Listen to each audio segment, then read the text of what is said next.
On today's episode of the Holochronicles, we will be taking a deep dive into Star Wars one-liners.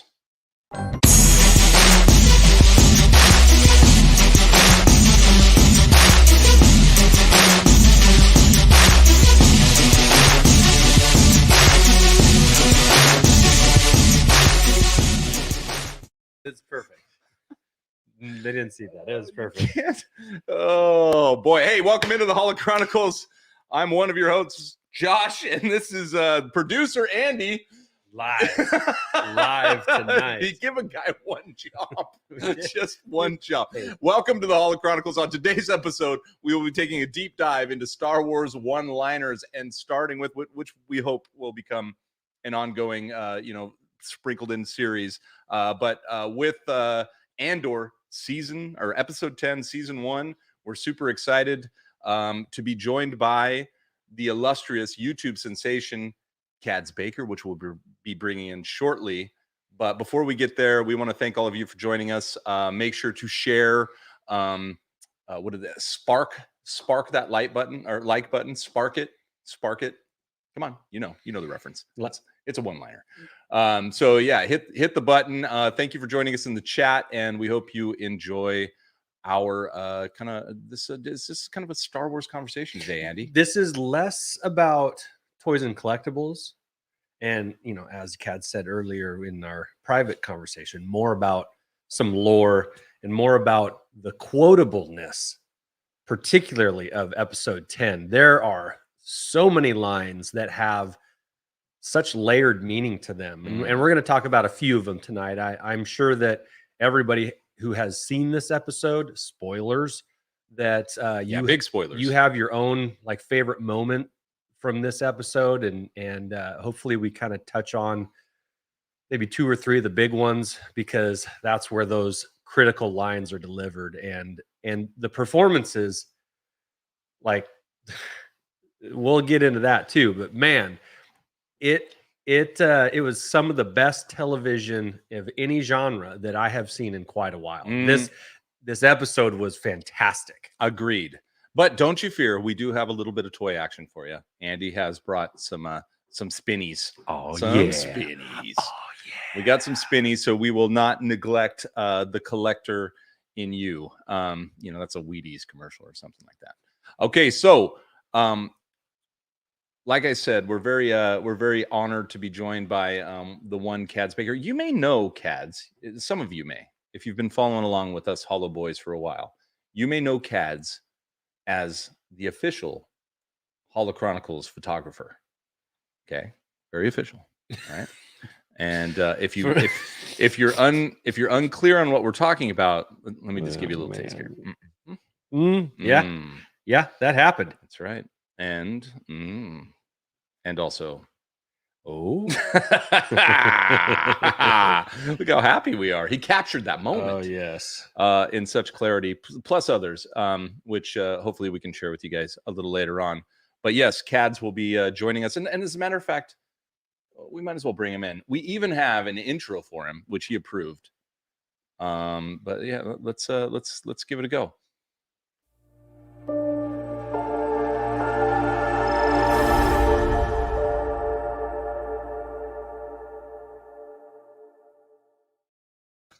All right, he's not with us yet. What? He's not with us yet. Add the stream.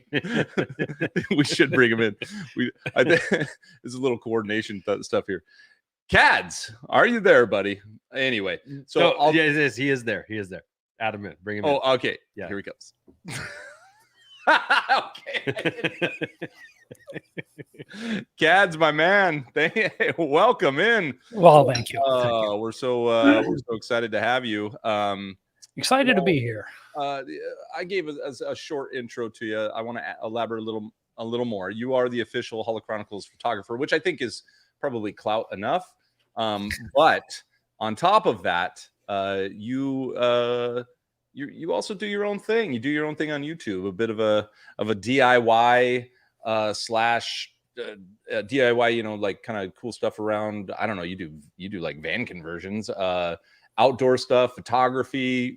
Take it away. You tell us. Yeah. I'm a person of many hats. By the way, I need a I need a Holochronicles hat. I do need one of those.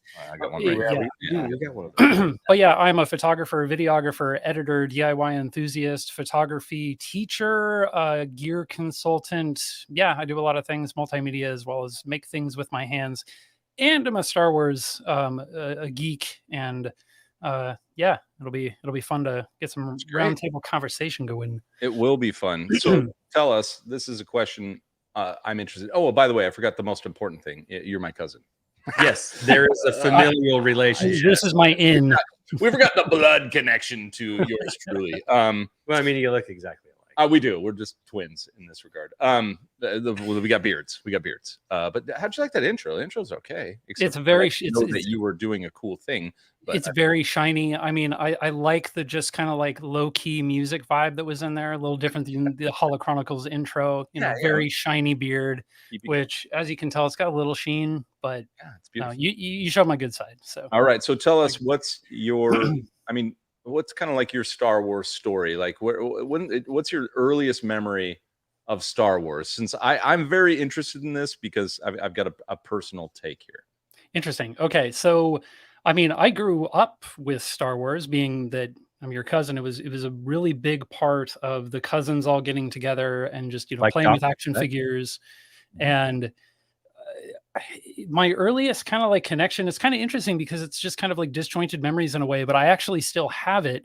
I have my original like pillowcase that I had as a kid, which is a Return of the Jedi sheet that was sewn into a pillowcase. I was trying to look for it, but it's in my stuff around here somewhere. But your oak chest. Yeah, just kind of the vintage bits, and then I grew up as a collector and ended up trading my collection to you for a modded Xbox. And I remember that. Oh my gosh, you just brought that back. Yes. Actually, I'm going to bring us into like this screen, so your head's not in the. Yes, I remember that. So, but hold on, before I interrupt you with that story no one cares about. So your earliest memory, like, what's the first movie do you remember seeing? You mean like Star Wars or like first Star movie? Wars, obviously. Star Wars. Okay. Goodness, Return of the Jedi. I think it was either Return or Empire. But Return of the Jedi, I think, had like the most impact on me as a kid, and then as I got older, Empire became more relevant. Are we the same age? Are we close to the same age? I was big cousin. Oh, so he's younger. Yeah, he was little Mike. You think I'm older than Josh? No, hey. I don't know. I'm new here. I don't. I just figured we're on the same. Yeah. So, but I have a funny like. I had on repeat at Grandma and Grandpa's house, where you were always at, Battle for Andor. Ewoks Battle for Andor. On repeat. Every time we went to their house, we'd usually show up every weekend. And so I think you were indoctrinated by Battle for Andor. So I'm just wondering if, while we're bringing you on with the people watching, they may think that by that statement alone that your view of Star Wars is a little skewed. Potentially. At least it wasn't the holiday special, I suppose. But I mean, it also might have been one of the big reasons why I liked Enemy Mine, because the main bad guy is a very scary alien character, which is a little jarring for kids watching the Battle of Endor. But also I think it was one of those one of the kind of the first side series of the original trilogy that was just put out there as being something to set the pace in a very strange direction. But yeah, no, I got memories of those, Battle of Endor and Caravan of Courage. Well, that's all we had. That's all we had in between, before the prequels came out, and those were our Star Wars nuggets. The first Star Wars that I saw in theater was the prequels.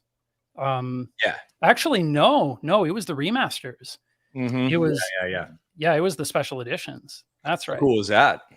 To see all the cool stuff. Goodness, I remember the Tacoma Dome. That was the place to go see with like the thunder seats where you got the bass that just shakes the house and everything. No. That was the Mount St. Helens Cinedome. In Castle Rock. Did you call it the Thunderdome? Beyond. If we could just get beyond Thunderdome, that would be. Yeah, if that's anybody gets totally that right. He's much reference, younger you're than my friend. I think he's 10 years younger than me. So a baby. So yeah, so that's very cool. So why don't you set this up for us? As we talk about kind of the theme of tonight, which is, one-liners, Star Wars one-liners. You and I have been sharing some Andor together. So take it away. Yeah. It was well, we've got a cousins chat, as you do. And it was kind of prefaced out there of, by the way, we can have a watch party together. And it was just like, yeah, we really should be watching some of this. And as we've done it over the past couple episodes, the rhythm has kind of been, we're sitting there with our phones and we were shooting back and forth these powerful one-liners that was happening directly, which just, for me, Star Wars has really been built upon one-liners in a lot of different ways, from May the Force be with you. I have a bad feeling about this. The thing about Andor, though, is that these one-liners are borderline poetry. And it is something which is so well thought out and is deeply embedded in different lore outside of Andor itself, too. So it's been... And then we, immediately after watching an episode would get on the phone or get on a Zoom call and just be like, okay, so let's run down what we just saw. And then, yeah, actually after the last episode, I rewatched it a few times. I went over the powerful monologue multiple times. This is some of the best Star Wars writing I've ever seen. So to be able to kind of run down one-liners and how they apply to everything else, I think is a pretty cool opportunity. Yeah, I think it's going to be a ton of fun. Of course, Andy and I for years have, some of it we haven't brought to the pod even. I mean, and same with those of you in the chat. You're always having conversations, whether it's through social media on Twitter, and not even like out there for everyone to see. Sometimes you're in your own personal groups, which we're all part of, and you're just throwing stuff back and forth and like, what did that mean to you? What did that mean to you? And giving your own kind of interpretation, then hearing like really cool, interpretations from other people from the way they saw it. And so that's why I like, Andy and I are both like pretty stoked about, just kind of these one-liners. And by that, we mean like lines that hold more weight than the moment that they're in, is really where we're at. And we really couldn't have chosen a better episode to dive in on first than this one. Not only I think I can speak for the three of us, we feel like it was the best episode yet of Andor, and kind of what like the whole season has been building, and it's still building and building and building and building up to just when you think the moment that it's building to happen. Nope, that's just another peak along the way. And the lines delivered by the performances of Cassian, Kino, Mon Mothma, and Luthen, like those four each had their own like individual moments that were pretty profound, pretty substantial. And I'm excited that you guys decided to clue me in on this, because now I want in the chat, I want in the cousin thread, but no, we're gonna get down to this tonight, and bring out some of these lines that we're talking about, and actually really dig down deep into what beyond the surface level meanings they hold. Well, and we had talked about a little bit about potentially trying to go back from the first episode, because I think we've said it in a couple different ways here. The one thing that I love about Andor, and then in retrospect about Rogue One, is that words are meaningful. They're not moment fillers. They're at least in from this writing and perspective of Andor and Rogue One. They always say something that's poignant, and it's pretty cool that they've led you to start thinking that way. You're like, oh, what'd that mean? So we talked about maybe going back to earlier episodes. Josh, what these are, they're verbal Easter eggs. They're totally, that's it. And the best part about it, as we'll probably dive into when we bring the first one up, and Kads, I'm going to let you take the reins on that one. Ooh. But the best part about it is that, and I've already said this, is that they're meaningful in the moment, but they're also meaningful in the past, and they have something to do with the future. It's so cool. Like every one of these lines, and at least me, maybe some of you out there have done it, but I never guessed right. meaning, oh, what does that mean?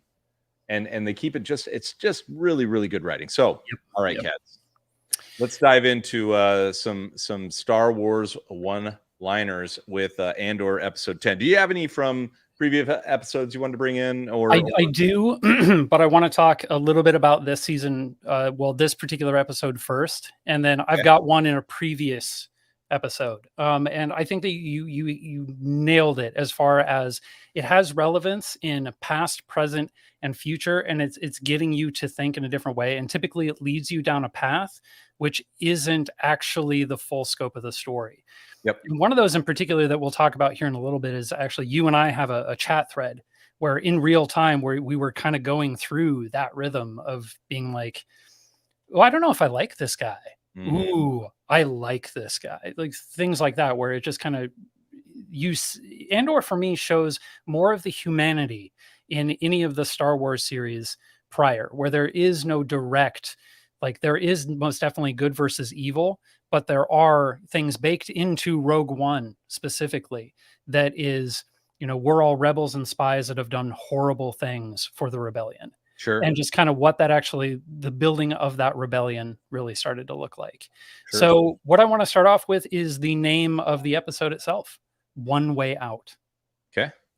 So One Way Out, of course, is referencing the slogan that was used specifically for rallying the troops to get them out. There is one way out of here. Do what you can. Start climbing. There is only one way out. Within this, it is so interesting to me because there was questions in this episode leading up to that point. And one of them specifically, which was kind of also a question in the previous episode.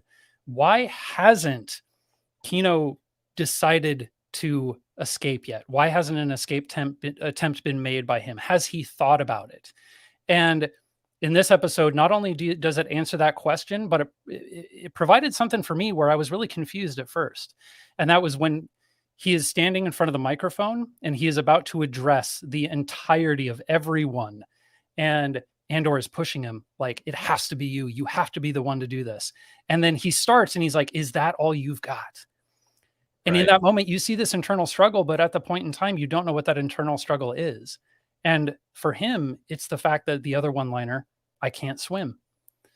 He knew the entire time, ever since he's been there, he's in a prison that is surrounded by water. The only way out is through water. There's no boat waiting for him.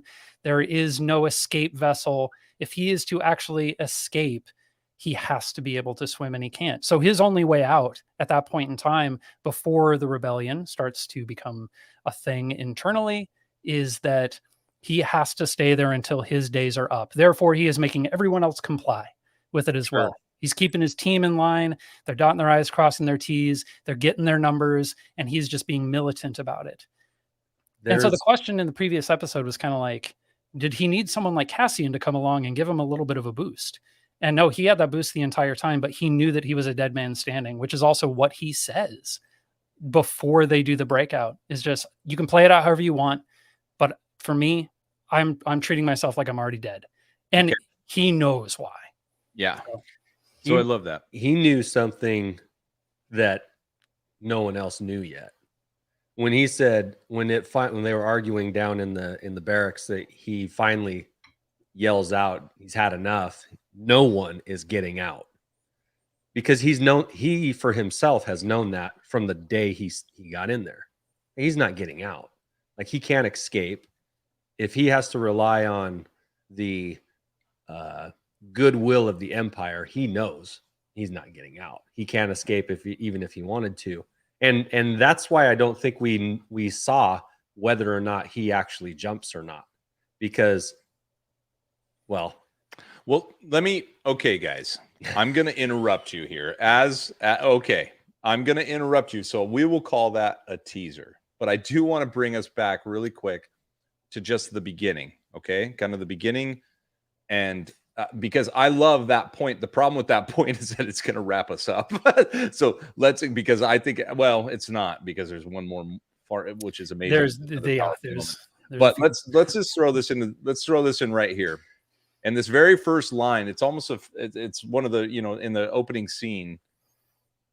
I love this because Kads, if we were going back to the previous episodes, we start to see cracks in the Empire, right? Yes. We start to we have this order, and we're getting that through the help me out with the ISB. Sorry, I want to say ESB. ISB.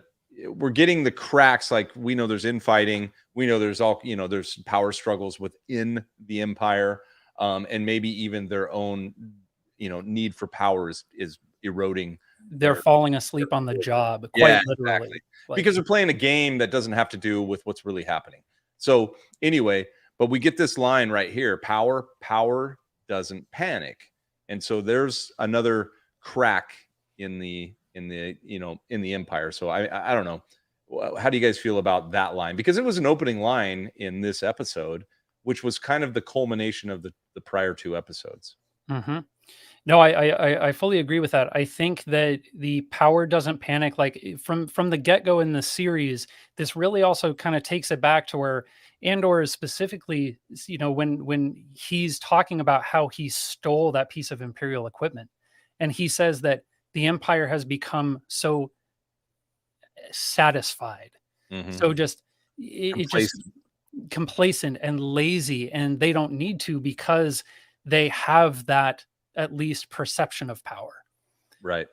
And within this, you see the cracks directly fall apart, and power doesn't panic. And I think that moment is where Kino realizes that Andor is right. So how do you think Andor? So Andor is really going off of, and the lines in here from G-Force. I love it. Walk in like you belong there. So we already got that from Andor in earlier episodes.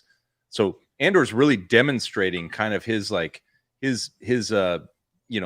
he understands the Empire at their weakest. That's what he's doing. He understands, their vulnerabilities and when to strike on it.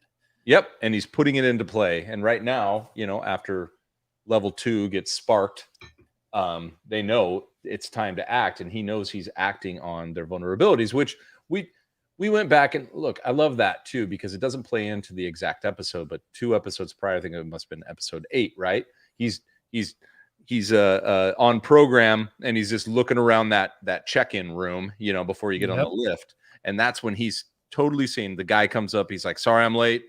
They were shorthanded downstairs, and he's like, okay, I got it. And this is where he is tuned to sense the cracks in the Empire. Yep. Is what Cassian seems to really Cassian's role in this seems to be like a tactician. Yeah. He has had some good lines in it, but he is the stick that stirs the drink. Other people everyone's got a role to play. His is like on the fly. He's the MacGyver. He's get out of the jam. He's the A-team. Let's here's what we're gonna do, and we got to go now. Yep. And one thing that you made mention when we were having a watch through, Josh, is that he also does this. Everything he does is at the last. It's not the last possible moment, but he succeeds at the last possible moment. Well, yeah, I think the skin of his teeth every time. Yeah, I think I was saying is like Cassian is always a fraction, of a second or away from death, and he demonstrates that. That was the second time, by the way, in this episode. It was the second time that they said, we're about to ignite the floor, when it goes from white to red. And in this episode, they're actually like, what is it? Keith or something? This is his fake name. And they're like, Keith. And he as he steps off the floor, it turns red. I mean, if his foot is still making contact, as we've seen several times, even in this episode, he's dead, but he steps off the floor just in time. And that's how Cassian rides the line. He rides the line the whole time. And we ultimately know that he rides the line all the way to the end. Yes. Which is pretty cool. So I really liked that take, or I like that representation of Cassian. If you were to dissect it as like his character is like, he is always on the edge. He is always, he is pushing the line of success or death every time, every decision he makes. Which also I think falls into his knowing of when the opportunity is right to strike. And within this was just like our entire plan is centered around a person change. If we wait again, we might not have the opportunity for the lesser amount of available hands they have at the station. You got it. All right, so go ahead. I was going to say too, the power doesn't panic line, whether it's real power or puffed out chest phony power, like it doesn't matter. Whether you actually have power, whether you think you have power, it doesn't matter. Like the smoke screen is going to be there either way. You think it, whether you have it or not. The Empire thinks that they have power and control, and they're, to quote the Emperor to Luke in Return of the Jedi, your overconfidence. Excuse me, that's backwards. Your overconfidence is your weakness, and it was back then in Andor times, and it was in Return of the Jedi times. Yeah, a lot of their power is real because they're bullies, but if you look closely in a lot of places, it's just they're living off of a Death Star shot. You know, they're living off of the threat of Darth Vader. You know, there are things that are definitely scary, but some of it's a little like propped up and paper mache, and it's not actual. Well, and that's and we won't belabor this too much, but that's what I love about what we're getting from this Andor right now is the fact that while it's still tied in this episode, especially that we saw, like, man, you're late from the Empire. I love that because they have been flawless, you know, hands behind their back and giant star destroyers and just, you know, kind of like, oh, how could they lose? And they lost because, you know, they didn't see it coming type of thing. Almost stupid. And now you're seeing the Empire not so much stupid, but to your point, overconfident. Yeah. You know? And with that as well, I want to echo, and I probably will not get this quote correctly, but in the earlier episodes, one of the things that one of the ISB members says directly is that we are, we're funneling them directly, and we will have them in our fist. We will have them in our grip, which is also what Leia said to Moff Tarkin. Of the tighter you have everything in your fist, the more galaxies will slip away and everything. And it's just, it plays directly into that, where the idea of the Empire is to grasp and control. And the more that they're doing that, the more it's just letting go of, the more is slipping directly. Yeah. It's a complete overconfidence and overzealousness, which is coming through. So we hit on the cracks in the Empire. Let's move on. And there's going to be a lot of circus in here, a lot of Andy Circus. So here we go. But next, I love that. Actually, this is a full departure. This is something very interesting about this episode. And I have to be honest, we didn't pull the clip, but we even have reference to Andor's mom in this, which was, you know, that was a little throw in, and with everything else going on, I almost forgot about it. And then you go back, and I know we're going to grab that in the next 2 episodes for sure. Yep. But this scene was also flawless in my opinion. Oh, so layered. Every line delivered has the on the surface meaning and then the actual meaning.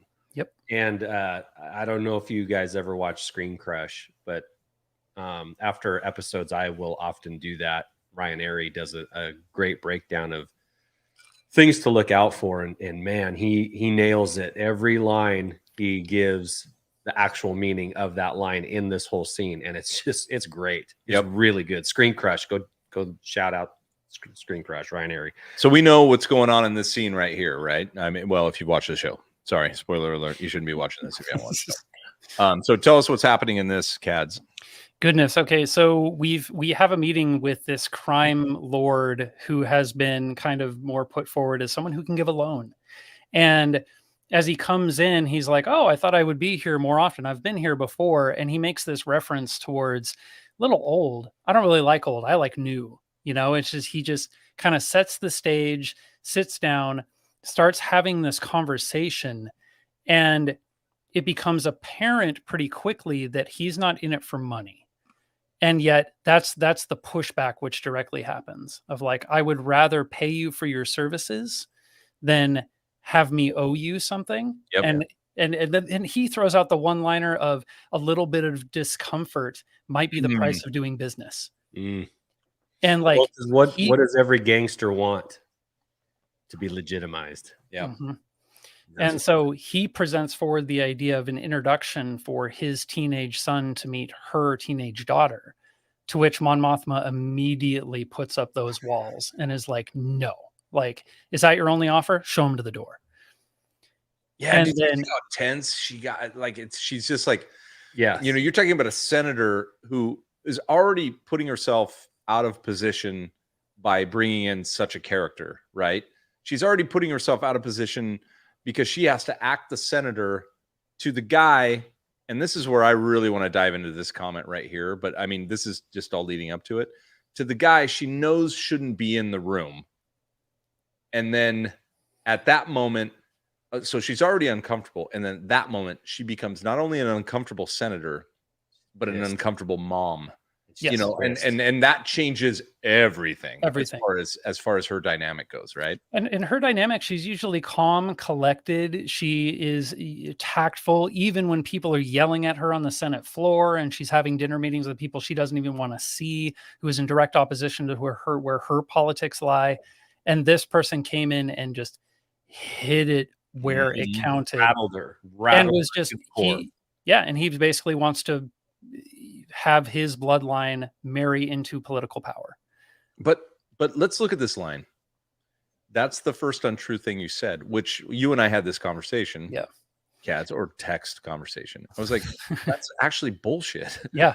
She was lying the whole time if you were to take it at face value, right? Because what she was saying, money for charity. It's a charitable charity. So I love that because of his statement, he knows exactly what she was talking about. So there were no lies when she said charity. This is a gangster, right? He knows that code words mean what they mean, right? Yep. It's for charity. Okay, wink, wink. But then when she says, I've already thought about it, or I'm done thinking about it, I forget the exact phrase. He's like, well, no. I mean, you were saying like, oh, I need this money for charity. But then when you said, I've already thought about it, that's the first untrue thing you've said, which is interesting. Yeah. And since she was full of untruths all the way to that point. And he's used to dealing with on the surface level lies constantly, that those are the truths that he's speaking through. And this is the first time that he like just straight up, and it's interesting because even his demeanor changes when he delivers that line, where it's almost gentle, where he's like shocked. He's like, yeah. Hey, well, I think he knows. Well, he obviously knows Mon Mothma and who she is and her standing and where she comes from and all the background that you probably would know of a well-known person from Chandrilla, right? Because that's his business to know. And it's everybody would know that. And so to have him in the room with her, he knows she's desperate. Yep. He knows that because why else would he be there? There is no other reason for him to be here other than absolute desperation, masked as civility and charity, right? So he knows that the moment he said it, she waited in her head. And of course, initially, her reaction is going to be no, never, out the door. But he knows that she is already prepared to make some sacrifices because this whole series, and we can get into this if you want, is what sacrifices are you willing to do for your cause? And so she is thinking about it, and she hates that she's thinking about it, and he knows that. And I would argue that is a cornerstone of this entire show. And this is something that I did talk to Josh about, is that, if you don't, the story shows where people's lines in the sand are drawn. And if you have questions as to where, you just need to wait a little bit, and then it shows you exactly where those lines are drawn. And in this space, I mean, for Mon Mothma, she's trying to do everything right by the books and everything, and is constantly, the people that she is involved with off to the side, including like Luthen, like, is trying to rein everything in, but now it's going out of control, and now it's hit specifically directly at home in a different way than it did before. Before, she's being watched by ISB. Her husband is just a seemingly terrible person. Hold on. Can we hit that really quick? Yeah. The comment that was made, which was, oh, I've seen your husband a couple times. Yes. And immediately like, okay, so her husband's been shady dealing for a while. And she's like, I'm sure you have. Yep. And so she knows. And I think to your point, Mon Mothma has been trying to do all of this without getting her hands dirty. Yep. She's been trying to do, and this, she's directing traffic. This is the time where now, like you said, a little bit of uncomfort is, a drop of uncomfort is how you make a deal. Paraphrasing. This is the time where she's got to get her hands dirty. And I think we had a comment, which I wanted up there. Yeah, Mon will do it. I think it was G-Forcers who says, like, give that little brat away. Because we had that conversation. I'm like, why are we getting this daughter? I mean, she's gonna, like, you knew it, like, she's got screen time, she's gonna come up, but why are we, man, this kid is and all that it showcases from her the entire time is just how disrespectful she is to her mom, like, constantly. But Mon Mothma steps up and is like, you will not, no matter how much she is, she's just like, I'm done thinking about it. And then he calls her out on that. What's interesting about that too is he did make mention, this gangster did make mention of that he's met with her husband multiple times. For me, the question also popped up is like, why didn't you ask him? But my guess within this is that he doesn't need to. He already knows where he stands with that. Yeah. It's maybe he already has. Maybe Dad's already been like, yeah, if you can get past my wife. Yeah. Run it by the boss. Do you want to, how many quotes we got left here? I don't know. We got a handful. I wanted to see if it'd be okay to, I won't do it yet. Not yet. Keep going. Okay. I changed my mind. This wasn't the Rocky thing or anything, is it? Okay. All right. Next quote. So we've hit this one. Mon Mothma is in a pickle. This and we can. This is Andy's. So Andy, I want you to take this one. This one was like it's when other Andy Circus, almost as good an actor as our Andy. Kino, just call him Kino. Kino. Kicks in and I think this is acceptance, or at least acceptance is like he's finally come to terms with what is happening. So there's a couple reasons why I don't think he allowed himself the opportunity to think about life after this. Because he knows if you're looking at a number of days on a timer, you'll go crazy. So, and he knows that he can't escape anyway, knowing where the base is at and his lack of swimming ability. So that was, I mean, the quote came up here earlier in the chat. It's like not being able, this is the saddest not being able to swim I've ever seen. And because once he had finally allowed himself to listen to Andor, then at that point, he was doing everything for everybody else. So when we talk about sacrifices, he knows that even if this plan succeeds, he can't do it. He can't. Well, and up until that point, he's being a hard ass for everybody else. He was like, if he wasn't the hard ass, then they fall behind, and then one of them gets zapped, right? Like, or a group of them, or a table gets zapped. So there, like, it became his purpose. His purpose was like, I'm going to keep you alive. I'm going to keep you safe, and I'm going to do it through being, the boss, on program, and just really getting them. But in reality, which we'll get to, which we kind of got to already, in reality, he's full of fear, right? This is fear. Oh, it's fear led all the way.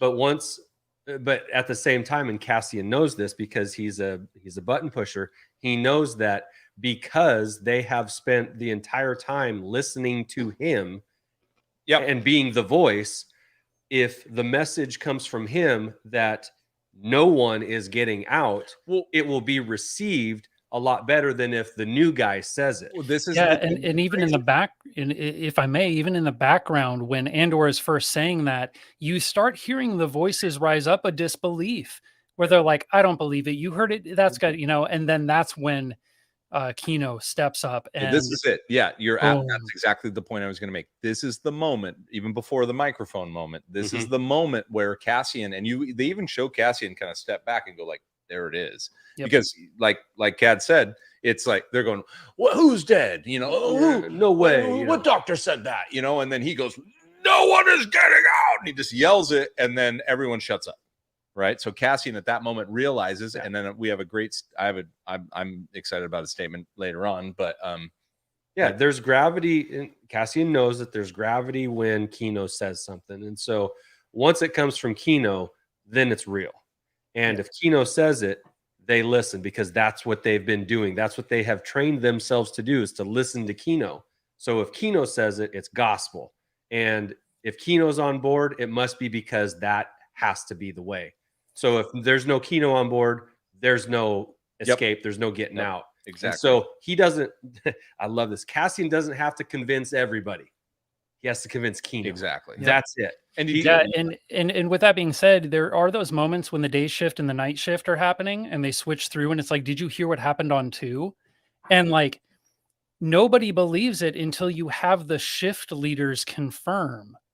Like the shift leaders command so much respect from the day and night shift. They are the ones that bark the orders. They're the ones that keep everyone in line. They're the ones that, ultimately are protecting them as well. So I think that was super powerful. And I want to point something out so we can keep it as a thread of thought, is like just in this image right here.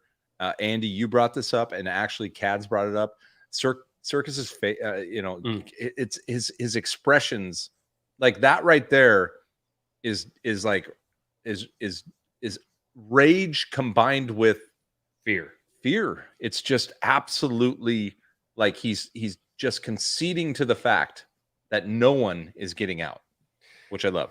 Yeah, and I believe that what I had said to you is like the words that Andy Serkis, Kino, says are amplified by the expression on his face. Yes. He is such a good performance actor, and we know this from the digital characters that he's played, and because he is so himself animated when he speaks, and his eyes and his face, they give off the expression of the emotion you are feeling, and you then feel exactly what he's trying to emote and speak with his own words, and you get sucked into it because he is such a good actor. He's so much more than a digital actor or Ulysses S. Claw, for Marvel. Like he really brings, like, all you need to see of him is from the chin up, and you will buy into whatever he's saying.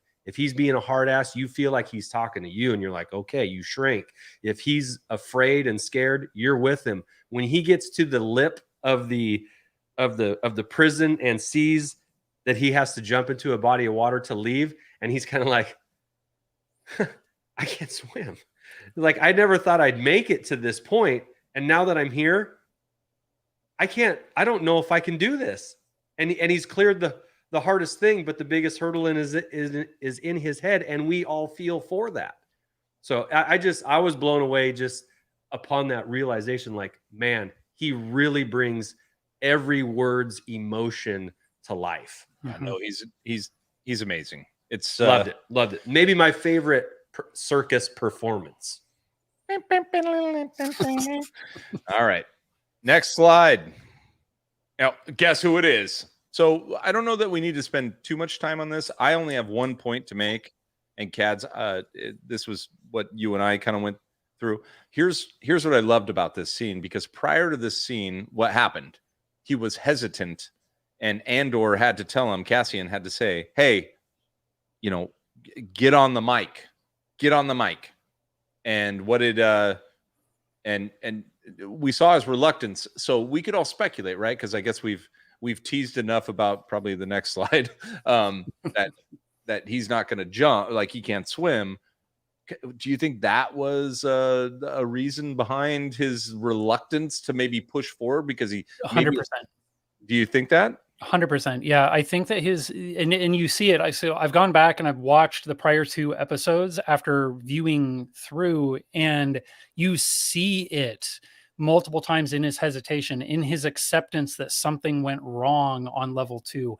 What was that? And when they're talking with the doctor, and the truth of it comes out that it's worse than they killed over 100 people, but they made a mistake. And they reassigned someone who was released to a different floor. Word got out, they rioted, and they had to kill an entire floor to keep the secret safe. At this point, of course, Kino has thought about escaping. He knows that there are not more than 12 guards per floor at any given time. He's ran this through, but his plan would never ever work. He would never survive because he can't swim. That is 100% where his hesitation is. But, and actually, I'll save my next thought for one of the next one-liners, because it does tie in back to. Oh, I want to add though, because here's the what I found to be very, very powerful about this scene, given that Cassian had to kind of, urge him to get it done, like really had to push him.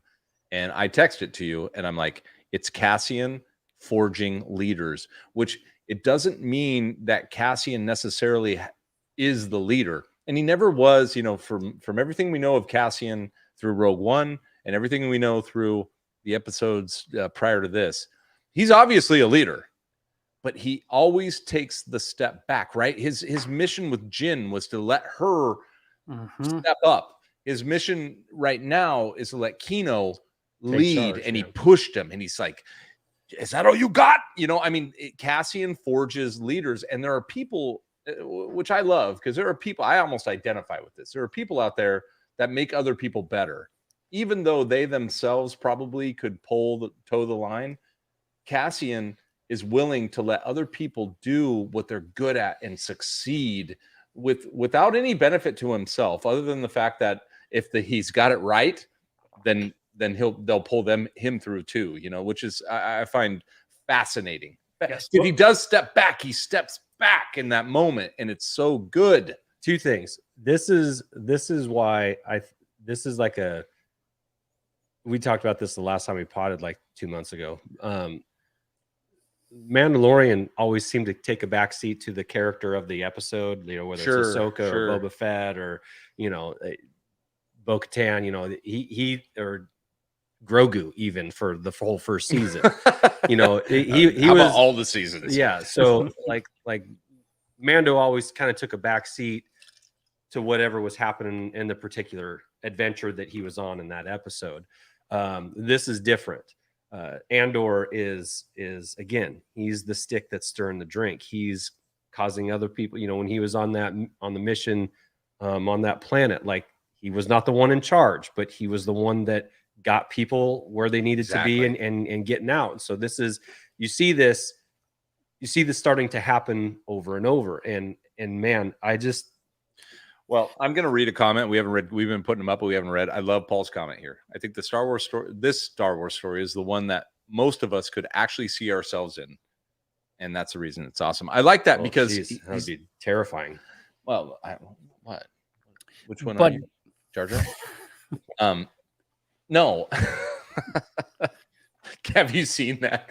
Have you seen that where they take the Mon Mothma part, one of the parties she's at, and there's a Jar Jar, someone superimposed a Jar Jar in the background. You're like, no, I haven't seen that from the Senate. Anyway, but that's that. I agree with that perfectly, and it's so cool because Kads, think about it. We've talked about this. This is another layer where they're like, you know what, Cassian, totally capable of taking charge if he needs to, but absolutely knows that's not the best plan of action, especially given the position he's in when he gets shuttled off to be some spy by getting basically kidnapped by Luthen, after a deal goes raw, Yeah, and what I do find, which is really interesting too, to that note, is that Cassian is kind of using a salesman technique in a way. Like he's basically trying to say that, hey, he makes you think that it's your idea. In a way. So like, for example, when he first starts the conversation of breaking out, hey, you're going to tell me what you know before you leave and all this kind of stuff. And he starts kind of breaking that down. He gets just completely shut down. And in fact, Kino turns over on the other side of his bed to turn his back to him and everything. And the next day happens, word gets out about 2. And just, he looks over to Kino and is just like, you need to keep your cool. The less they think we know, the better position that we're in. Yep. And he's all of a sudden, he is that leader for a second, reminding him to keep his cool. But he's not the one that's barking the orders or anything. Like he's leading the leaders. Yeah, exactly. He's forging the leaders. And look, if you watch any good war movie anywhere, that really gets down on the front line. It's always the sergeants, right? It's always the guys in charge of the squad, and the general is up there making the high level orders, and then it's that sergeant that says, let's go. It's never the lieutenants. Lieutenants are always just officers that are stupid, and the sergeant takes over after they get shot. Well, I do have one. So in the by the way, happy any lieutenants out there. Happy Veterans Day tomorrow. Sorry, you're a lieutenant. But I will say that there is a direct reverberation, a mirror image, if you will, like between the leadership we're seeing in the rebellion that's growing versus what we saw initially with just what's his name, Cyril. Yeah. When he was brought on by that like stout Irish, loud, like good public speaking, and we have an officer with us. Okay, your time to talk. And he just botches the entire thing and does not inspire confidence or anything. It is. Yeah, it's a juxtaposition, right? It's the exact opposite of what we're seeing with this. Yep. Okay, next slide. That's a good. Yep. And here we are. We're back. See, this is, guys, I was like, you guys jumped into it in the beginning. I'm like, oh, yeah. But you want to skip it? No, I don't want to skip it. Because I think that what we've talked about has all led to this, because I think we all have differing opinions, especially in the chat. There's people already that are like, oh, he makes it. There's going to be a Kino spinoff. Kino, a Star Wars story. Yeah, it'll just be him at the YMCA, just figuring it out, water wings. This moment right here, because there's different opinions. You and I had a different opinion, Andy, in our one-liners to each other. My opinion was he knew the whole time that he couldn't swim, and your opinion was it didn't even cross his mind till he got there. Am I saying that right? Or... Yeah. So I mean, I could see both of those. I mean, when you're in the moment, maybe there's a ship on top that you can fly out on or something, or maybe it's not that far away from shore, or I don't know, maybe they saw that on the way in, but yeah, it does look like he gets to the lip of that edge and it's kind of like, F me. Like, I can't. Now I do have a counter. I'm gonna make it this far, but I can't swim, guys. Yeah. What do I do? Yeah. So go ahead. So actually it is tied in with a one-liner that does come along with the monologue that, once we cross that bridge, we're almost there. So, I mean, if you want, we can flip back and forth, or we can move on from this since you guys gave your, I don't have much to say about this other than, because we talked about it in the beginning, is that I believe that he was compartmentalizing his anxiety about each step, and that he was literally shocked that he made it to the point that maybe, way back when he knew, like, oh, man, even if I did escape, I wouldn't be able to swim out of here. But he was so shocked when he got there that, we can't do it in video, but right here is, he just kind of goes, he can't swim. Yeah, just kind of, like he's got a grin, not a grin, but kind of just like a whimsical, like disbelief. There's resolve. Yeah. Like he just can't swim. And so he was shocked that he made it to this point, because every other step along the way was impossible. Swimming is impossible, but he's like, I can't even get to that point. And here he is. And that's what sometimes happens to us, is that we'll do things all the way up until the point where you face like your real fear. And you're like, oh my God, I never thought I'd even make it here, let alone have to face it. And here he is. So what I love about this scene as well is that Andor is pushed off, like accidentally pushed off the edge. Like that is the goodbye. There is no conversation for, oh, you can't swim. Let's figure out a way you could make it. Yeah, we talked about that, right? Like, that's so shocking about the show, where it's like, we're so conditioned through all the different cinema and television shows, is like, when he said, I can't swim, the next line I expected and would have accepted was, don't worry, we'll take you with us. We'll help you. Guys, grab him, jump. And I just thought that, and then it was just like, and so that's what I love so much about this, is like, every time I think I can figure it out with my super, super smart conditioned brain for blockbuster movies or series, I get tricked by Andor's writing. I love it. And that's what keeps me going, like, holy shit. And then we just had Lefko say confirmed there's a Kino series. So No, he lives. Breaking. He lives. Which to be honest with you, I'm almost a little disappointed. I would have liked to have seen this just end like this, right? I would have just been like, but we'll see if that comes up. All right, ready? Next slide. Oh my God. Okay, so we talk about Andy Serkis's acting ability. Screw that. This guy, was that Skarsgård? Stellan Skarsgård. Skarsgård. Yeah, I get. This is Emmy worthy. This is 100%. This is his monologue for an award right here. I mean, you could say that Serkis had his moment in this episode too. It's just a perfect episode. I mean, it's a one-up episode of epic proportions. Yeah, they're each one-upping great performances. So, I share my dreams with ghosts. I share my dreams with ghosts. I mean, and this is just one on top of like I said to you. This is poetry. You want me to read the whole quote? Yeah, please. Well, hold on, Kads. You have the whole let's. Yeah, I've actually got the whole thing pulled up on my end. Do you guys want to go back and forth and I'm down to read it? Let's go. You do each line, every other. Well, his line's gonna be longer than mine. I don't know. All right. So here's what you're seeing. So within this monologue, there on the topic of one-liners, every sentence is a one-liner in this entire thing, the entire breakdown. And on top of that, the emotion and the way that he drives these home, he stutters on his words on some of these as he's delivering this directly. It's the first time you see him in a vulnerable position where you have this mole that's been conditioned now for 6 years into the Empire. He's trying to find a way out because he thinks he's sacrificed so much. He presents this case to him and then says, a basket of goodies. And what do you sacrifice? And he thinks he's got him. He's in this just like, my sacrifice means nothing to you. Oh, I think about you all the time though. Like, and what is it that you sacrifice? And he just steps forward, like more into the light. Right. As if not showing his face was sacrifice enough, because that is a vulnerable place to be for him, right? He does not show his face to anybody. So go ahead. Sorry, I didn't mean to. All right. Should we read this? Like, yes. And what do you sacrifice? Calm, kindness, kinship, love. I've given up all chance at inner peace. I've made my mind a sunless space.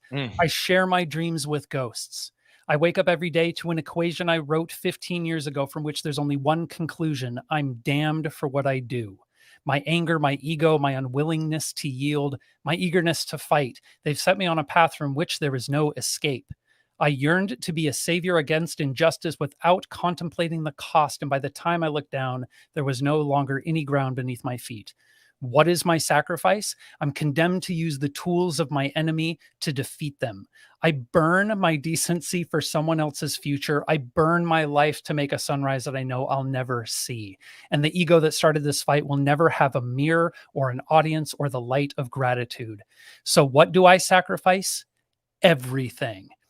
And then in that moment, like he yells everything, and there's a pause, and he says, "You'll stay with me, Lonnie. I need all the heroes I can get."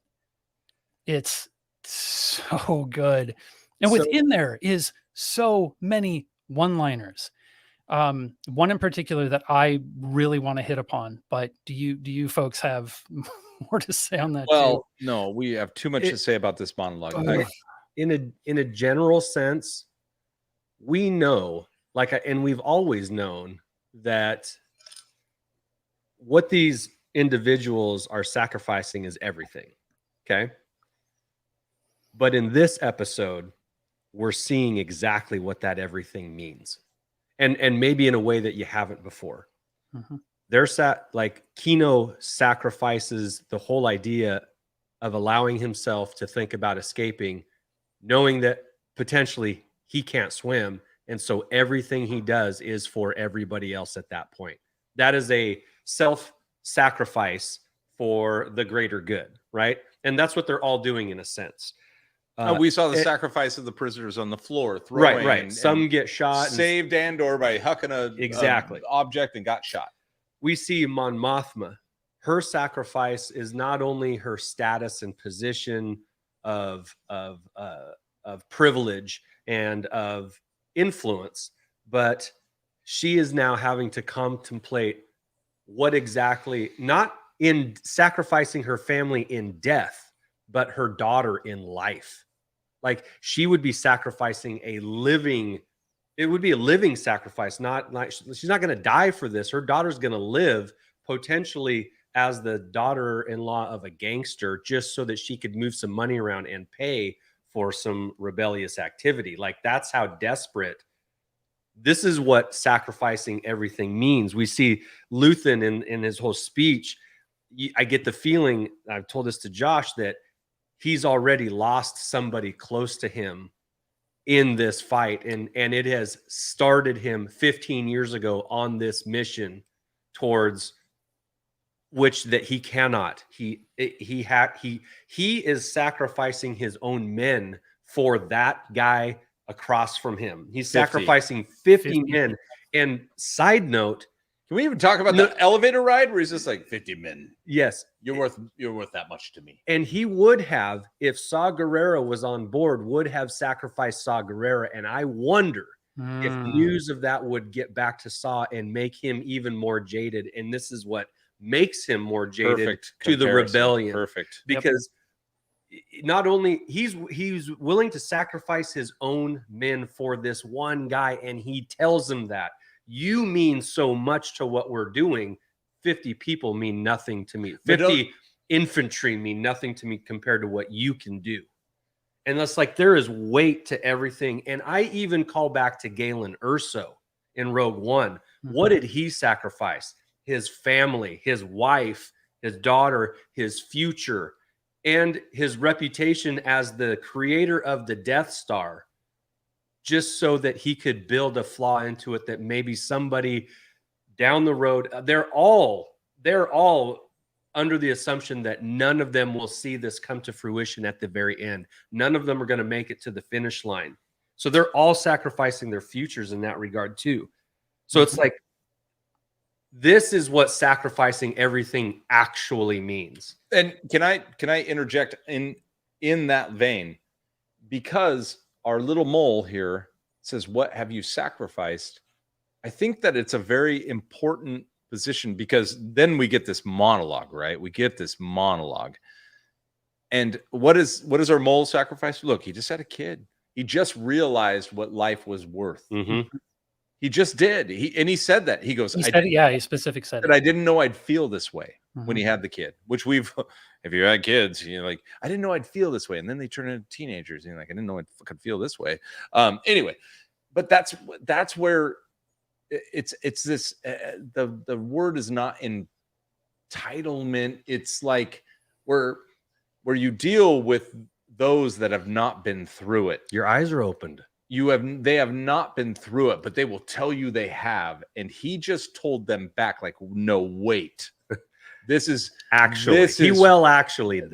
what being through it equals. You are just beginning.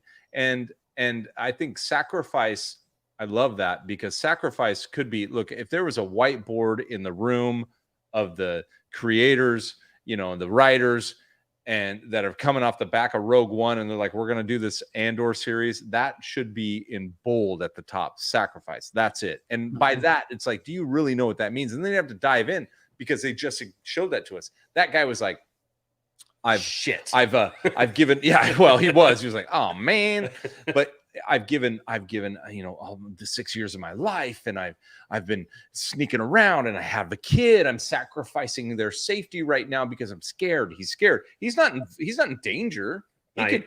As a matter of fact, if Luthen just said, okay, you're good, he's totally fine. He'll just go on upon his empire, path. But Luthen has sacrificed everything, including 50 men of his own. And you know how quickly he made that decision when he found out the plan? Knee-jerk reaction. Perfect. Yeah. Let him find out. Good. We're on path. It'll make your status go up, and that's worth 50 men to me. And the only way you can make a decision that fast is if you've already done it.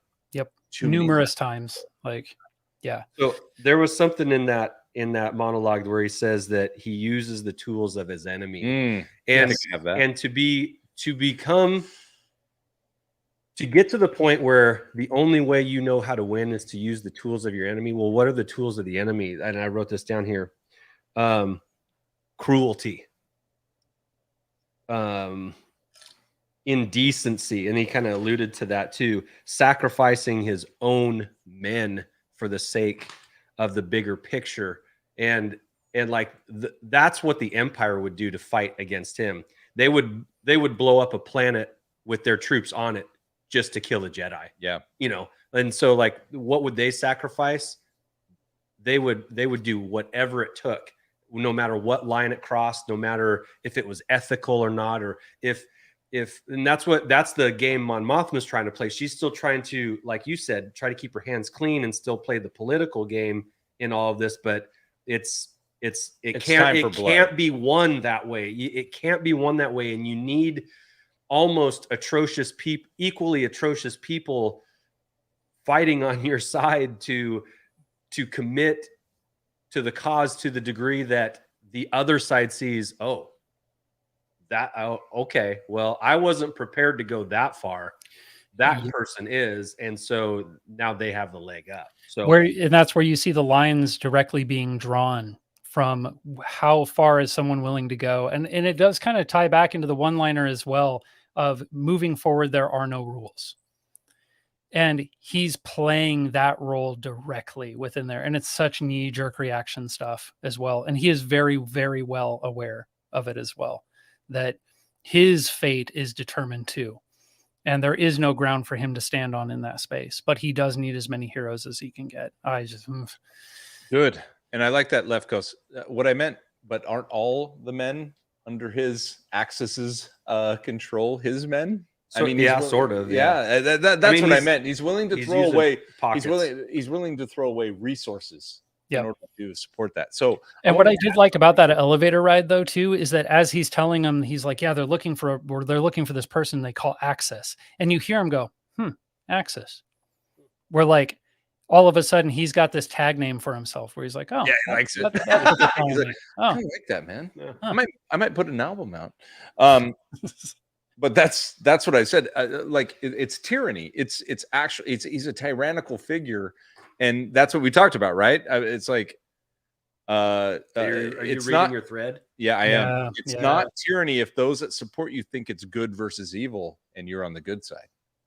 Like, you're not the tyrant, right? You're fine. So that's where we're at. But remember, that's what made us ask. And Kads, you asked the question before the monologue, literally 30 seconds before. You said, I'm not sure if I like this guy. And then the series has such a good way of building up questions to you're just like, I don't know how I feel about this. And then it answers it. And it answers it in a way that is so potent and powerful and leaves no question. And that's what I'm talking about, the lines being drawn. Like, all of a sudden you see where his lines are drawn. Like, he is fighting here for a greater good, but he is the one person out of all of them that is just willing to make the most massive amount of see the sunrise. Yep. Soul destroying sacrifices, knowing that he's building a future he'll never be able to be part of. There's a Greek proverb that says, a society grows great when old men plant trees in which the shade they shall never sit. Mm-hmm. And this, this is a very violent version of that quote, right? They're gonna scrap and claw and kill and fight and do everything underhanded that the Empire would do to them in order to provide a future, maybe a couple generations from now, that they will never see the light of. And I would also argue that particular line of just, it is applicable to every single character that we see in Andor, of just the sacrifices that they're making to have a better future they might not be part of. We're talking like Andor's mom or Andor's parental figure, who is still, even though she's sick and she can't move around, she's still going to inspect to make sure that the tunnels underneath the city are there and available in case the rebels decide to use them. Like, it's just, you have these pieces which are set in motion where people know they will not see that future directly, or they might not see it, but the sacrifices they therefore are putting forward are directly related to that cause, but where is everyone's line at directly? You know, this makes me think like the only one that we know makes it through is Mon Mothma. But we don't know. Yeah. We don't know if she has a daughter with her, and we don't know if her husband ever takes her side. You know, we don't. There are things about Mon Mothma that we will learn to see who the Mon Mothma in the Return of the Jedi actually is. You know, she's getting pushed and pushed and pushed to a point where she's going to end up, I think, becoming like Luthen. She's going to sacrifice it all, whether she wants to. Wouldn't she be Luthen's protege at this point, like indirectly? In a more polished version, probably. No, just somebody, like, to your point, that is just going to fall into that position, not by grooming, not by polling, but by necessity. Here she comes. So Return of the Jedi, Mon Mothma gives the same speech. Yeah. Maybe. And I also think, so I went back and watched Rogue One as well. And it's really interesting to go and watch that now through the context of Andor, because there are so many similarities that are playing out directly. And one of them is that when we have Jyn Erso and she's pulled into the rebel base and is being like, do you know where Saw is? Like, if we made a contact point, do you think you could talk to him?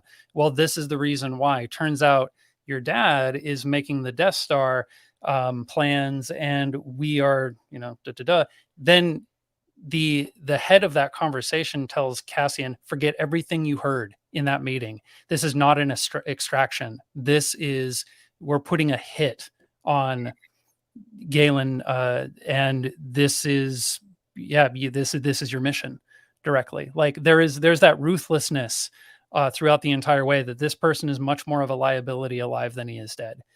But Cassian, therefore, on that platform, sees it different.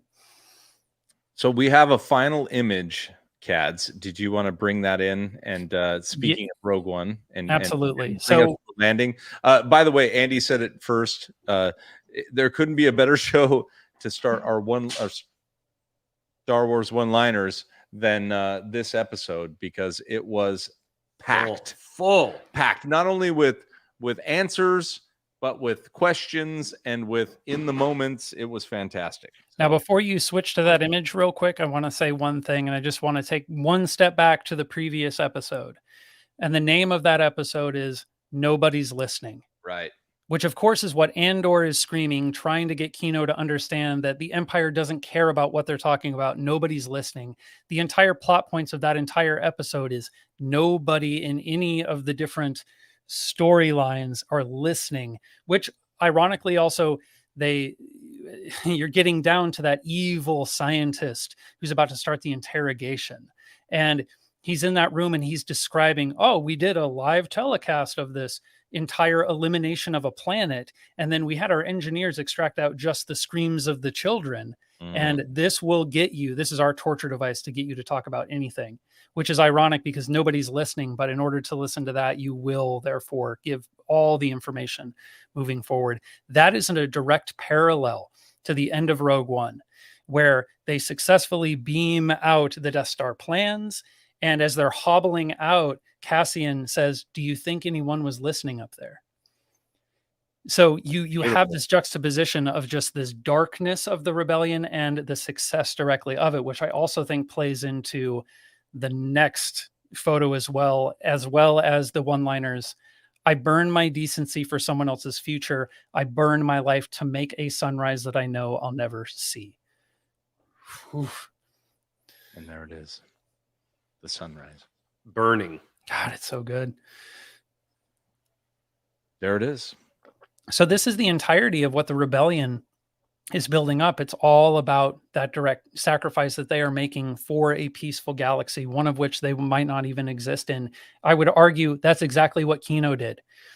Kino knew he could not swim, yet he led everyone, and he put himself directly on the line to lead all those people out, to save as many people as possible, knowing he wouldn't make it out. I just had an idea. Do you think what season 1 and season 2 of Andor are building up to is Rogue One? No. Maybe not. Nope. Okay. All right. Anyway, moving on. Jerk. No, but hold on.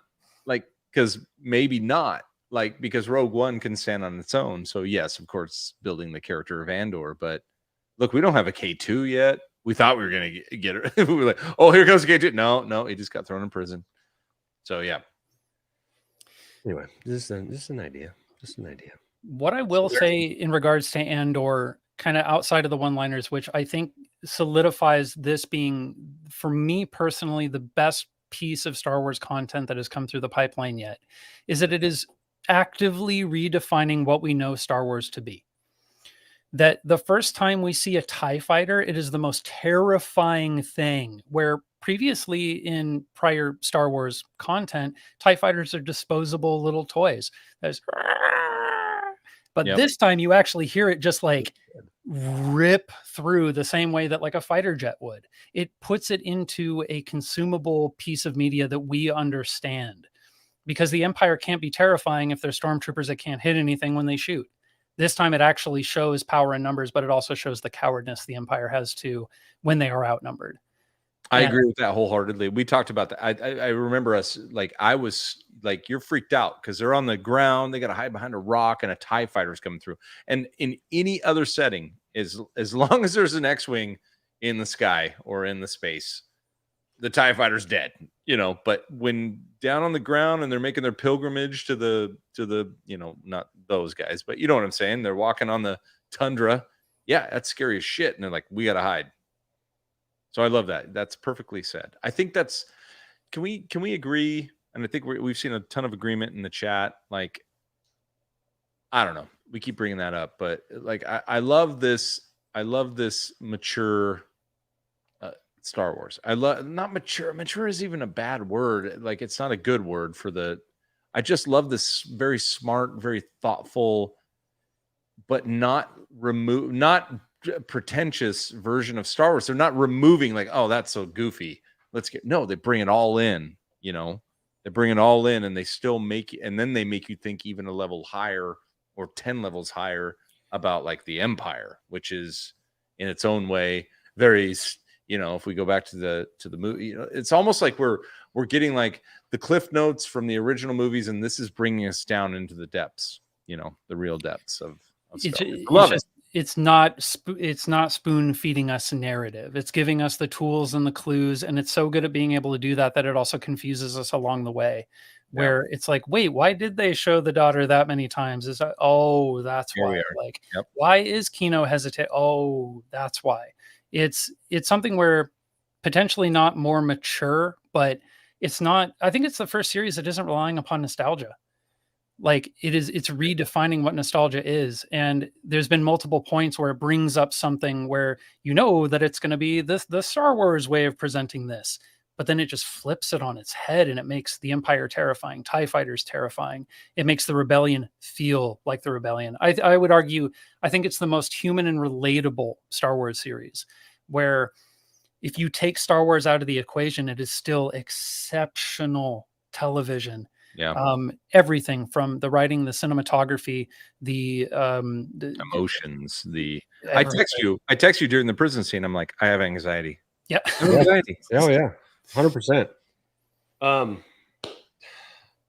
right. There are some things more valuable to sacrifice than your life. That's what I got out of this episode. Yeah. There are things more valuable than your life that you can sacrifice. And we see it from Mon Mothma, and we see it from Luthen, we see it from a number of the characters. There are things that they are fighting for that are more important than their own lives. Yeah. Sacrifice my life? Sure. My daughter's life? Okay. Hold the phone. Time out. And I will also say, you know, Josh, you and I talked about this of like, the only problem that I have with Andor, like the only problem is that this is such good Star Wars that I want to introduce this to people that don't like Star Wars and be like, hey, come and watch this. They're going to fall in love with it. But then after Andor, where do you go? You know, you're going to Rogue One at that point. but then the rest kind of feels like something different. And I know that a lot of Star Wars fans like to compare Star Wars. This is better than this, or this is better than The Mandalorian. The Mandalorian, I'm still extremely excited for the next season, which is coming out, but it's a very different kind of entertainment. This in particular is something that just grabs you emotionally and makes you think. It kind of puts you in the position, because how many times have I rooted for an ISB agent in this series? Right? Like, oof. We talked about that, and we had like not a ton of conversation over it, but it's like it's almost compartmentalized, like in a good way.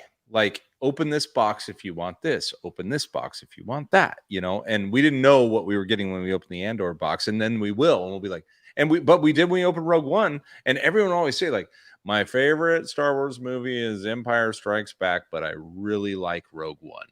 And you're like, oh, okay. It's because they're not even in the same category from a Star Wars perspective. They're two different things. I called Rogue One very early on. I've said it 20 times on the pod. Even it's like the modern warfare of Star Wars. I didn't know how to define it because it was so different. And then guess what we're getting out of Mandalorian? We're getting people that are. Oh, Andy's leaving. Bye, Andy. He's got a personal break he's got to take. I'm going to take him out. It'll just be me and you, Kads. Well, he's intimate. Well, we'll pretend Andy's not behind you. He's setting up his stuff. This is ADD Andy. There's a. What are you doing? Oh, he's back. He's back. Got it. I thought you were literally just running away. He's back. So anyway, there's compartments, and I think Mandalorian fills a excellent compartment for, you can almost put it in tiers, right? Like you talk about the human level. Well, Mandalorian is elevated. He's a little below, but boy, you start bringing the Jedi, and then you go up to Star Wars, like the original episodes. This is about a Jedi. This is about literally a king. You got the kings, you got the generals, you and got now space wizards. We're dealing with the wizards, and now we're dealing with the ground troops, which is great. All right, Andy. Transition. Yeah, let's transition. We're gonna keep Kads though, right? Absolutely. Unless Kads has to go. No, I'm here, man. Kads, before we transition, real quick, tell everybody where they can find you and what you peddle. Oh, right. On YouTube, you can find me at Kads Baker. You can put that in Kads Baker. Find me on YouTube. Find me on Instagram. I do. I wear a lot of hats. I want a Holochronicles one. Hold on. Tell us what can they look at? What's you got some big vids there, man. So So during the pandemic, I had a conversion project that I did with a van. I turned it into a log cabin on wheels. I'm a landscape photographer, so having a vehicle that I could go on backcountry roads and go camping with and easily wake up at 4 a.m. to shoot some sunrise shots. That's what I wanted to do, because during peak pandemic, everybody wanted to go everywhere, and there was not too many places that we could go. So made a channel directly about that. Pretty much exhausted my resources on talking about that. If you want to learn how to build a camper van, you can go to my channel and I tell you all how to do it. But I am now transitioning over to what it is that I do for my career, which is photography.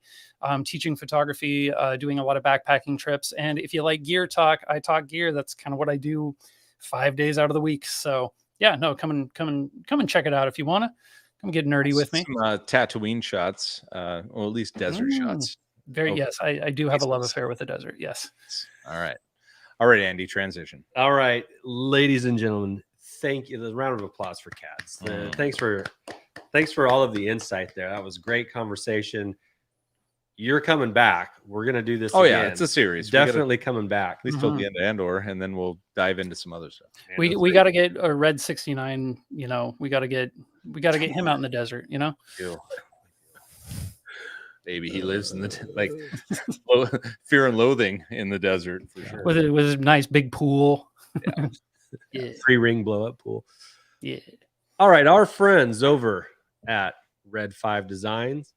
By the way, update: the books have arrived in the UK. They've arrived in the UK. Last I talked to Johnny, they were having to get them out from customs, but they have arrived in the UK. Everybody, transport has left the station. The books are coming. Transport has left the station. The books are coming. Okay, transport is away. What I have here is a companion book to the ReadFive Designs action figure Star Wars book. This is the card back identifier, and this ties in very well with our spinner for today, a ReadFive Design toy review / spinner. Go get that. You get the button ready here. Oh, I'm almost ready. Okay. After tonight's episode, I want you guys for a chance to win this book here. Whoa! We're giving that book away. We're giving this book away. You took it off my shelf. You got 2 on the shelf. That was this book. ADD Andy. He's also This looks cool. Klepto Andy. No, we would like to give one of these away, one of these companion books away, so that when you get your own big book, you've got this one right next to it. So you've got a bathroom book and you've got a coffee table book. Sure. So yeah, you can keep that one on your coffee table and the big one in the bathroom for a footstool. Yep.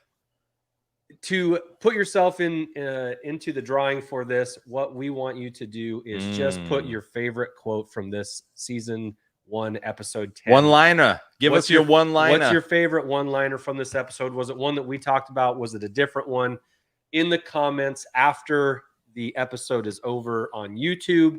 And from that pool, we will pick a winner. And by the way, get 2 entries if you can screenshot or prove that you sub to Kads Baker's YouTube page. That'd be cool too. Yeah. You got 10s of 20s of people coming your way. Just thank you. Even singles. Josh, our Yes, sir. ReadFive Design toy review. Here it comes.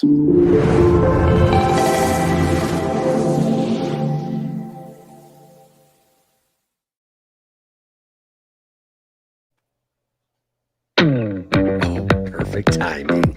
Oh, yeah. Ladies and gentlemen, this is a loose figure and loose card back pairing of a vintage Star Wars set. This is one of my own. I've been pretty high. Ooh, we got fancy lighting, Josh. Nice work.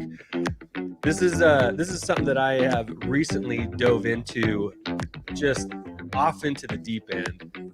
Completely consumed by it in the last few weeks. These cases I got from Ian's Displays, the American branch of GW Acrylics over in Great Britain. The American branch. I think this is such a good way to finally display some of my nice card backs. I have a few pretty nice card backs. Display. And what I'm doing is that I'm taking my variants and my doubles and putting them in front of these card backs. And I think variants look fantastic. Sexy. 3 3/4 inch. That's what she We're said. not exaggerating. This card back is an original Darth Vader 12 back with the proof of purchase, unpunched.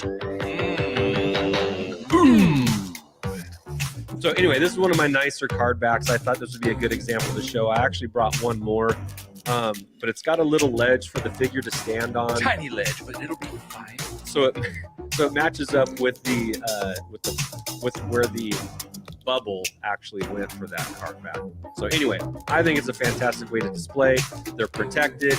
You get to actually see the card backs. They don't just go into a comic booklet or a sleeve that goes into a little binder. I love this. I love this idea, and I thank you. Shout out GW Acrylics / Ian's Displays for this. No, hold on. What do you think, Josh? These are rad. So I have to be completely honest with you. I hope you're not eating Cheetos again. I have to be completely honest with you.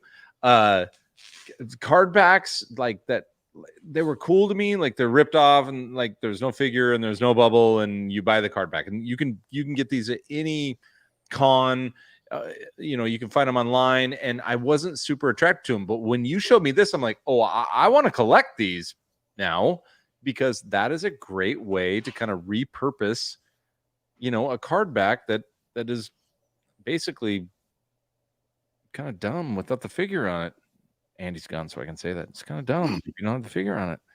So he's putting it back on. Oh yeah. No, we're not gonna do it again, but I'll hit the button. All right, Andy's running back. All right, no, these are great. These are great. So this is another one of my really nice card backs, and one I had to pay a couple bucks for.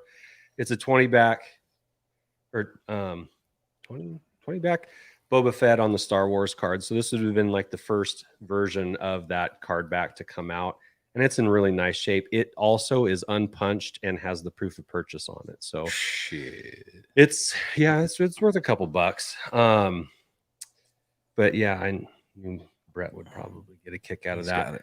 Oh yeah. And so that's For just Brett. a regular. Oh yeah, Brett. But yeah, you see the 9 is a 21 back. Sorry, 9 and 12 is 21. We just witnessed Andy calculating in real time. Carry the one fingers. All right. Well, that's they're gorgeous. It's such a good way to display card backs. I love them. I think they're great. Kads, what do you think? 10 10 out of 10. What? 10 out of 10? Yeah. Choke me harder, Vader. Like, I don't know. Oh, these are cool, right? Jeez. All right. I was not ready for that. There he is. That's it. Kads Baker, YouTube. Choke me harder, baby. Don't worry. Don't worry. Your cousin agrees. Oh, I like how he is. It's just Sam most. The one time he makes a comment, Yeah, it's a wiener comment. of course it is. He's been sleeping through all the Andor talk. Heard the music and waiting woke to up. Our saber. We got it. Yeah. No, these are great. As a matter of fact, funny story. Andy shares these on our little collector chat group. Shares the pictures of them, and I'm like, oh man, those are sweet. Like, give my thumbs up, hearts, but I don't say like directly to Andy. Like, those are badass. I really want those for my card backs. And then I don't know, 15 minutes later, hey Josh, what are you doing with your card backs? I'm like, go to hell. He goes, you want to trade me something for those card backs? I'm like, not up to those sweet pics you just sent of those card back holders. Absolutely not. I screwed that up. You did. That was a bad. I should have asked. This is a collector untip. Yeah, don't do what I did. If you want something from your buddy's collection, yeah, don't show him the cool don't stuff you're gonna do with it. Yeah, don't show him how awesome it could be for $20 or 30. I don't know how much. 25. All right, whatever. You dumbass. That's what I said. I literally said that. I was like, not after those cool pics you sent. I'm buying them. That's my bad. All right. Well, that's those are great spins. You got another one, or is that it? Nope. I just brought those two. And remember, ReadFive Designs books coming out soon. If you want a shot at getting this companion booklet for the card backs, especially, it's a great little book. Way more information than shoot. There's more in here than you can possibly imagine. You sound like Kads when he was trying to talk about sabers. I think he was. Listen, So put your favorite quote from this episode of Andor in the comments on YouTube after this show, and you will get put into a drawing for this little companion book by ReadFive Designs. And spark that like button. Come on. Didn't you remember? He's like, spark the floor, and then climb. And then he didn't. And the water came out. And one guy died to save. We never even talked about that. Because of electricity, it shorted out at the dude's foot that didn't make it to the table, but it saved Kino because it shorted at that guy. Yeah. That's pretty rough. He looks down and he looks up. He's like, and that was like, that slow look up, that realization. Attack. Yeah. That was badass.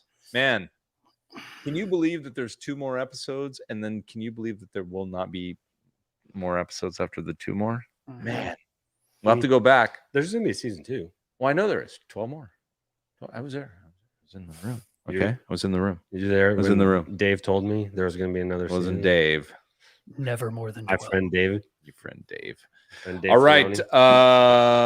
Thank you very much, Kads, for joining us. Thank you for your awesome insight. Thanks for being, related to me. Oh, it's where, There's one more shout out we need to give. And that's to our friend Nick Nolte. Nick Nolte. It's his birthday today. Happy birthday, Nick Nolte Milky. Happy birthday, Nick. Oh, He was here early on, but I don't know if he still is. But well, he was. Happy birthday, Nick. I hope he's not here. I hope he's out there celebrating his birthday on a Thursday night. What is he? 28? Yeah, I think he's 31. You're a dick. He looks no older than 28. Yeah. Okay. Thank you very much for joining us. Make sure that you spark that like button. Tell all your friends about it. Just share. At this point, we love that you guys are here and you're going to be here. Thanks for your participation in the chat. But if we get a few more of these homies in here, it'll be great. And thank you to Kads, very special Kads, for joining us with your insight. And make sure you check out Kads Baker on YouTube if you like. Oh, Nick's here. Cool shit. Oh, Nick's here. We love Nick's. All right. Nick Nolte. All right. Full disclosure. I was like, I had a brain lock and all I can think of is Nick Nolte. It's not Nick Nolte. He's like Milky. I'm like, it's Milky. Of course it's Milky. It's Milky. Nick Nolte's that, cool by too. The way, was it Nick? If it makes you feel better, that was at 3 a.m. I woke. I was like, the frick is Nick's last name? It's the weirdest thing. You woke up first. I don't always thinking about Nick. I don't always dream about you, but when I do, I fuck up your last name. All right. Good night, everyone. Hey, go play with your toys.